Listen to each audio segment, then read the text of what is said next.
Ola, de novo, pechamos hoxe no Preguntoiro ronda de contactos cos voceiros dos grupos municipais e tócanos conversar co do PSOE, con Paco Reyes. Boa noite, benvido. Ola, boa noite, moitas grazas. Estamos hoxe en xornada de valoracións, despois dese primeiro encontro que mantiñan onte o presidente da Xunta e o alcalde de Santiago, un encontro que a vostedes non os deixou moi satisfeitos, non? Polo que nos contaban esta mañá en rolda de prensa. Ben diría que para nós, para o PSDG de Compostela, a sensación é de absoluta decepción. É unha foto máis, das que é moi aficionado o novo alcalde, o terceiro alcalde en 3 anos do Partido Popular, e segundo alcalde sustituto, porque fixo moitas fotos, cando era conselleiro de Infraestructuras e Medio Ambiente, as fixo primeiro con Gerardo Conterroa, despois as fixo con Ángel Currás, en todas as moitas e diferentes fotos que fixo con eles, prometeu cousas que non cumpriu para a nosa cidade, de feito foi dos conselleiros de Infraestructuras e Medio Ambiente que menos fixo pola cidade, ou se o quere dicir de outra maneira, que máis abandonada tivo a Compostela, e polo tanto onte o que vivimos foi unha foto que vai ser, iso sí, a primeira dun álbum de fotos. Agora vai facerse o actual alcalde, vai facerse fotos con todos os conselleiros, e lle vou dicir unha cousa, nos ímonos permitir dentro desa cooperación que se nos pide a oposición, pois ímonos non permitir darlle un consello que ao primeiro conselleiro co que se reúna sexa a conselleira que ocupa precisamente a Consellería de Infraestructuras e Medio Ambiente, aquel ten deixado para enterarse das necesidades de Santiago de Compostela, a ver se a nova conselleira fai por Santiago o que o deputado por Pontevedra, Agustín Hernández, non fixo dende o 2010 que tiña a capacidade de facer os investimentos e de facer os orzamentos, non? Por lo tanto, esa é a realidade. E por outra banda, pois mire, un anuncio por parte do presidente da Xunta de Galicia dos 2,3 millóns de euros para a capitalidade, claro, e que eso é o que xa sabíamos todos, porque eso é o que está nos orzamentos de 2014. Polo tanto, non é novo, é unha venta de fume máis, non? Ademais, nin tan sequera é a mellor aportación ou a chega da Xunta de Galicia á capital que Compostela, porque, mire, está por debaixo do que foi no seu momento que o goberno progresista da Xunta de Galicia, presidido por Emilio Pérez Touriño, tivo unha chega superior a eses 2,3 millóns, e, dende logo, está moi alonxado do que a mesma Universidade de Santiago de Compostela, nun informe moi serio e moi concienzudo, plantexaba xa no 2003 co que facía falta para Santiago por mor da responsabilidade e capitalidade, polo tanto, dos custos inherentes a esa responsabilidade, facían falta máis de 5.500.000 euros, non? Polo tanto, esa é unha das propostas. E outra proposta que a do famoso bosque galego que vai rodear a unha parte da cidade da cultura, bueno, iso é exactamente o que estaba no proxecto orixinal da Cidade da Cultura que vendeu no seu momento Manuel Fargar-Ibarne no 2000. Por lo tanto, 14 anos máis tarde estánnos a vender o mesmo que, por certo, non se fixo en 14 anos. En resumen, vostede non ve novidade ninguna neste encontro. Non, absolutamente ninguna. Sigue con esa tendencia de facer un ola, eso sí, con moitas fotos, pero a verdade é que o que non se falou foi da intermodal. O que non se falou foi da estación de autobuses. O que non se falou foi da variante de Aradas. O que non se falou foi dos polígonos industriais e de como encher eses polígonos industriais. Estou a pensar agora particularmente no polígono da Sionlla, de empresas que xeneren emprego e que xeneren riqueza para Santiago de Compostela. O que non se falou foi de toda unha serie de cuestións que necesita a nosa cidade, que necesita Compostela como investimentos para coller impulso e sair dunha situación de estancamento na que estamos por mor da crise e do desgoberno do Partido Popular. E vostede que non se falaron eses temas, o certo é que dixeron Alberto Núñez Feijóo e Agustín Hernández que algúns deles sí que os tocaron. Non nos contaron despois os medios de comunicación cales foron os acordos, porque se supón que se van concretar tamén cos conselleiros, pero dicían que, por exemplo, falouse da variante de Aradas, que se falou da depuradora e que os dous proxectos están ben encauzados. Mire, que a variante de Aradas e que a depuradora se leva moito tempo falando co conselleiro de Infraestructuras e Medio Ambiente, Agustín Hernández, e levamos alo menos 3 anos perdidos e sen ter absolutamente ninguna resposta ao respecto. Porque, mire, concretamente, da EDAR, en maio do 2011, estaba firmado un convenio e estaba o diñeiro para facer a licitación e, polo tanto, estaban ademais os informes e os estudos de impacto ambiental e se podería, nestes momentos, ter prácticamente sen funcionamento a EDAR. En embargantes agora, aínda estamos á espera do estudo de impacto ambiental. Pero daríamolo nun sitio que non lles convence aos veciños, non? Non, é un sitio que non lle convencía ao Partido Popular. Esa é a realidade, porque ademais quero dicirlle que o informe polo que plantexaban a mudanza de localización, o cambio, é un informe trampa. É un informe da Consellería de Infraestructuras, por certo, sendo conselleiro Agustín Hernández, pero é un informe trampa, porque o que fai é comparar unha opción única na Xionlla por 4 opcións posibles no Souto. O que hai que facer nos informes serios é comparar unha cousa da Silvouta, quere dicir que a Xionlla... Perdón, da Silvouta. O que hai que facer é comparar unha cousa co outra cousa, non? Polo tanto, mire, isto é claramente un compromiso, que eu respeito, é un compromiso electoral do Partido Popular cuns veciños. Pero claro, que para cumprir ese compromiso electoral tiñamos un retraso de máis de 3 anos, porque ao último recoñecemento é que non vai estar a edar activa ata o 2020. Mire, é que isto o estamos a pagar todos nós, coa posibilidade de perda, obviamente, das achegas da Unión Europea. E se se perden as achegas da Unión Europea, ímolo pagar nós do noso peto. Polo tanto, claro, o Partido Popular é moi dono de cumprir as súas promesas electorais a uns veciños, pero obviamente que non o paguemos ao resto dos veciños. Esta reunión entre Alberto Núñez Feijóo e Agustín Hernández era, digamos, o primeiro gran acto, non, do alcalde, despois, unha semana despois xusto de tomar posesión.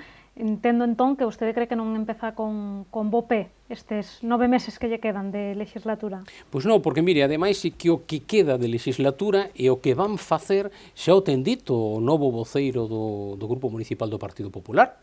O dixo precisamente onte, moi claramente, dixo que estes 9 meses o Partido Popular e o Grupo de Goberno vaise a dedicar a explicarlle á cidadanía o novo proxecto para que os voten no 2015. É dicir, van empregar todo este tempo non en resolver as cuestións que xa son urxentes moitas delas da nosa cidade, senón que o van a dedicar a facer campaña electoral durante estes 9 meses. Por lo tanto, exactamente a foto de onte é a primeira foto dunha longuísima campaña electoral que dá as costas aos problemas da cidade e que solamente pensa en tentar de acadar os votos necesarios para o 2015. O dixeron eles mesmos. Tamén dicía Alejandro Sánchez Brunete que van a demostrar que son quen de xestionar os problemas de Compostela nestes poucos meses que quedan de legislatura e que se van a facer moitas cousas. Bueno, este é o goberno do Partido Popular que leva precisamente, se contamos hoxe, leva 3 anos e 15 días gobernando Compostela. É dicir, aquí non houve unha mudanza de goberno, non houve unha mudanza de outros partidos que chegaron a formar goberno, non, é o mesmo Partido Popular que goberna desde o 1 de xullo de 2011 e que agora continúa a súa andanza e, polo tanto, son responsables de todo o que ten acontecido. Mire, a continuidade deste goberno é evidente en moitísimos aspectos. O primeiro é que continúa Ángel Currás, por exemplo. Imos ter unha situación atípica no que no mesmo goberno van coincidir un exalcalde e un alcalde, pero, ademais, evidentemente, Ángel Currás non solamente é que o primeiro alcalde sustituto do Partido Popular, Agustín Hernández o segundo, senón que, ademais, foi Ángel Currás a man dereita de Gerardo Conde Roa e o seu primeiro tenente de alcalde. Me parece que vai a ser a man dereita de Agustín Hernández agora, non? Pero que ademais, mire, é que Reyes Leis, por exemplo, conserva absolutamente todas as súas competencias. Conserva, por exemplo, a competencia de turismo, onde vimos cos datos, os últimos publicados polo INE, que fan referencia ao mes de maio, no que houve unha diminución de visitantes estranxeiros do 3%, onde prácticamente non houve incremento de pernoctacións, onde estamos a saber que cada vez os pelegríns que veñen a Santiago pernoctan menos na nosa cidade, e, polo tanto, que se incrementa o nivel de estacionalidade do turismo da nosa cidade. E, por exemplo, con empregos, estaba a mirar os datos da afiliación á Seguridade Social. Baixouse a afiliación á Seguridade Social de toda a xente nova ata 34 anos, o que significa que non é que esteamos a reducir o nivel de desemprego, é que a xente nova está a marchar da cidade para buscar traballo en outros sitios porque xa non confía no futuro da nosa cidade. O mesmo poderíamos decir da promoción económica, que é o que está a acontecer, insisto, co tema dos polígonos industriais, por exemplo, da Xionlla, non? Pero despois de eses fracasos repetidos, Reyes Leis permanece na mesma concellería. Ou, por exemplo, sabemos que a Concellería de Facenda é hereditaria.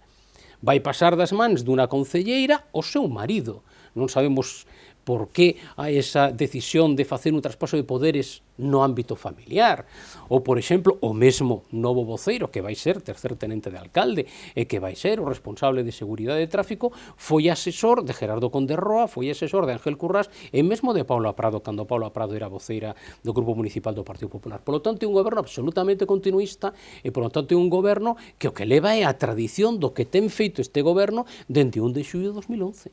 Sin embargo, díxenos que este novo goberno que vai facer esquecer os 3 anos que pasamos en Santiago, esas malas novas que tivemos continuamente para a nosa cidade. Mire, o certo é que as malas novas son a falta de emprego, o certo é que as malas novas son que non temos as infraestructuras necesarias para darlle ese impulso a Santiago de Compostela, infraestructuras que dependen dos orzamentos da Xunta de Galicia, gobernada polo Partido Popular, insisto, Agustín Hernández, conselleiro ata anteonte, e por outra banda, dos orzamentos da Administración do Estado, particularmente de Fomento, gobernado polo Partido Popular. Por lo tanto, esa tamén é outra cuestión. Outra cuestión é o peche, por exemplo, nos últimos tempos, de neto de 200 empresas na nosa cidade, ou, por exemplo, o peche dos comercios. Esos son os graves problemas que ten Compostela. En embargantes, o que di o voceiro do Grupo Municipal do Partido Popular é que van a dedicar estes 9 meses a facer propaganda electoral. Facía vostede referencia a algún reparto das concellarías neste goberno. En liñas xerais, sorprendeulle a distribución que fixo Agustín Hernández das competencias? Bueno, o que temos que plantexar é que por primeira vez na historia, eu penso que na historia democrática dos concellos do país, o que atopamos é unha xunta de goberno na que, por unha absoluta maioría absoluta, está configurada por concelleiros non electos. Esa é a realidade, ese é o primeiro, non, que chama a atención. E que imos ver se iso verdadeiramente pódese confrontar ca Constitución e ca sentenzas do Constitucional, eso por unha banda.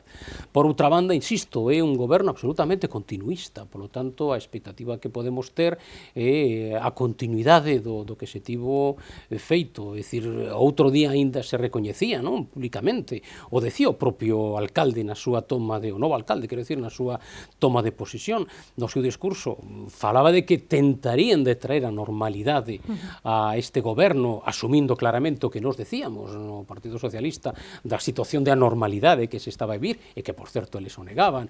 Ou, por exemplo, falaba de cohesión e de tentar a unidade do goberno, co que era un recoñecemento implícito dese goberno bipartito do PP que nos denunciamos no seu momento e que tamén se dixo que non era así.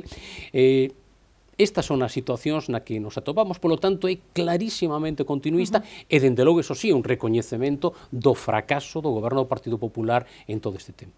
Poñía vostede en dúbida a constitucionalidade desta xunta de goberno formada maioritariamente por concelleiros non electos, onde dicía neste espazo Alejandro Sánchez Brunete que están totalmente tranquilos e que a oposición o que está a facer é a coller un parágrafo dunha lei, outro parágrafo doutra lei, xuntalo todo e facer as súas propias interpretacións. Mire, imos ver que o que di o Tribunal Constitucional. Imos esperar esa situación. O curioso é que o Partido Popular este a facer en Compostela o mesmo que Bildu está a facer en determinados concellos do País Vasco. Eso é sorprendente. Mire, cando uno que fai é presentar unha lista de persoas para unhas eleccións e o partido o avala, neste caso, a lista dos 25 máis os 3 suplentes foi avalada polo presidente do Partido Popular de Galiza, Alberto Núñez Feijóo, foi avalada polo secretario xeral do Partido Popular de Galiza, Alfonso Rueda, e foi avalada polo vicesecretario xeral do Partido Popular de Galicia, Agustín Hernández. O lóxico é contar con eles. Tiñan que cubrir 9 postos vacantes e deses 9 postos vacantes tiñan 11 persoas na lista electoral. Soamente empregaron a 2 delas, Agustín Hernández e Marta González, do que non temos nada que decir que eles que son concelleiros electos formen parte da nosa corporación. Aí non hai nada que decir. A pregunta é por que non contaron cos demais. Se verdadeiramente desmentindo as propias declaracións de Agustín Hernández públicamente con respecto a darlles as grazas aos membros da lista por deixarlle as mans libres para poder elexir o seu equipo.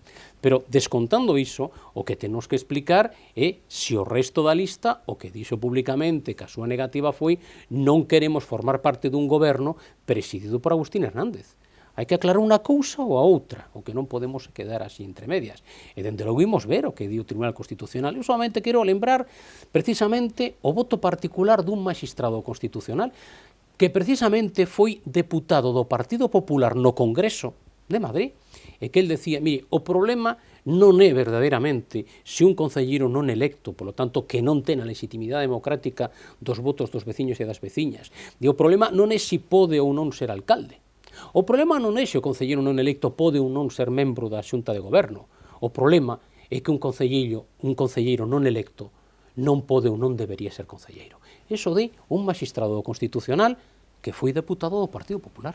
Pois agardemos o que diga o Tribunal Constitucional. Cambiamos xa de asunto porque hai outros dous temas polos que quería preguntarlle rapidamente. Un deles ten que ver ca polémica que se xerou ao redor da decisión da Xunta de entregarlle a Medalla de Ouro de Galicia as vítimas e a todos os que axudaron na traxedia de Angrois. A Asociación de Veciños dixo que non ia asistir a ese acto programado po 24 de xullo. Agora o vicepresidente da Xunta, Alfonso Rueda, di que están pensando en mover a data desa entrega porque non somos quen de poñernos de acordo nin tan sequera nisto. Pois mire, o certo é que o que penso que as víctimas e as súas familias o que merecen é o recoñecemento de todos nós e de todas as administracións, pero non soamente o 24 de xullo. É dicir, o recoñecemento é atender as súas necesidades durante todo o ano. Ese é o mellor recoñecemento que se lle pode facer ás víctimas e ás súas familias. Dito isto, a verdade é que nós sempre consideramos que todo o que poidera envoltar o recordatorio da tráxica data da noite do 24 de xullo do ano pasado, que a maior traxedia ferroviaria que coñeceu o noso país, vou pensar agora en Galicia, pois o certo é que nós entendemos que mesmo ata aí ten que chegar o noso consenso do que foi precisamente un apoio e estar todos unidos na atención ás víctimas, naqueles tráxicas xornadas. Pero o que sempre lles pedimos foi un poquinho de sensibilidade e as cousas hai que pensalas. Cree vostede que a Xunta non o pensou suficientemente? O que é evidente que non falou cas asociacións das víctimas, nin falou cas asociacións de veciños que participaron dunha maneira tan intensa, particularmente os veciños de Angrois, que son aqueles os que temos de alguna maneira máis identificados nese sentido, pero hai que recoñecer que a cidade inteira de Compostela volcouse. Estou a lembrar mesmo hostelería levando bebidas, levando comida, mesmo os hoteleiros ofertando gratis habitacións nos seus hotéis. Pois todo aquilo, o certo é que cando ti pensas na maneira de facerlle o recoñecemento, tanto as persoas que axudaron, tanto a solidaridade, que é a parte positiva, e que alguna parte positiva se lle pode atopar aquela traxedia, máis evidentemente quenes son víctimas e están a padecer, sexa como familiares ou sexa como víctimas con secuelas daquel tráxico accidente, pois a verdade é que o que cumpre plantexar as cousas con tempo, ben, consensualas do mesmo xeito que pode consensuar e que se consensou neste Concello cos partidos políticos a afrontar aquelas tráxicas xornadas, pois eu penso que o recordatorio tamén se podería ter acordado no seu momento e non na última hora, como parece que se está a facer. Pois veremos que acontece con este asunto. Última cuestión, xa en clave máis política. Teñen vostedes os socialistas novo líder, dende hai uns días a nivel estatal. Está vostede satisfeito coa elección dos militantes? Primeiro, estou moi satisfeito con que os militantes de base, por primeira vez na historia do noso partido, tivéramos a oportunidade de decir quen queríamos que fora o noso líder para os próximos anos. Por lo tanto, o pasado domingo foi unha xornada histórica, eu penso unha xornada chea de delicia para todos os socialistas en toda España, evidentemente, porque foi un fito histórico. Por outra banda, eu penso que en democracia quen vota non se equivoca, e por lo tanto estou convencido de que os militantes fixeron unha elección axeitada, fixeron a elección dunha persona que ganou por preto do 50% dos votos, con preto de 14% de porcentaxe de votos de diferencia co segundo, e polo tanto eu penso que nós imos ter agora un secretario xeral que representa un cambio xeneracional e que polo tanto vai representar un impulso e un paso adiante dunha organización que soamente ten un sentido, E o Partido Socialista somente existe na medida en que un instrumento ao servicio da sociedade e particularmente o servizo do cambio, da mudanza e da transformación da sociedade. Polo tanto, sí que estamos satisfeitos, claro. Di vostede que quen vota non se equivoca. Estou de Votou acordo. vostede o candidato correcto, apostou a cabalo gañador ou non? Bueno, eu penso que todos os compañeiros que participaron, na verdade, é que hai que facerlles un recoñecemento, do mesmo xeito que todos aqueles que deron un paso adiante, tantos que chegaron ao final, no? O remate das primarias, que foron 3 concretamente, como os outros que tamén tentaron de acadar os abais, pois a verdade é que hai que facerlles un recoñecemento, non? Por ese intento de participación e por ese querer o partido e por ese querer debater un proxecto no noso partido que non deixa de ser un proxecto para a sociedade, non? Dito isto, polo tanto, eu penso que todos os que participamos nesa xornada estamos satisfeitos. Se vostede quere saber a quen avalei personalmente, que é un tema público e ademais, polo tanto, a quen votei, pois efectivamente eu apostei por Pedro Sánchez. Non sei se ve ese proceso con certa envexa de cara ao que poida acontecer en Santiago tamén para escoller candidato.